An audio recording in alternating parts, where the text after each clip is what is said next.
we didn't talk about our feelings. We didn't talk about what I felt within my body.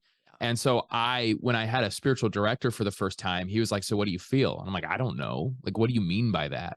And so it's been a long journey of like recognizing what is happening within me. And I think a lot of that, for us is the influence of Plato. Like we've so disembodied our spirituality, but our spirituality is holistic. You don't have a body, you are a body. And it's a huge part of the Christian life. And that's why I thought about going the route of talking about what you just mentioned, the stomach being the second brain. And so I was trying to do a bunch of research on our relationship with food.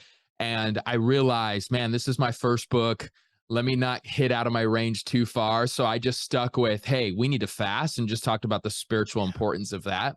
One of the biggest hacks nobody thinks about, I hate to use the word hack. That's not great. But Disciplines.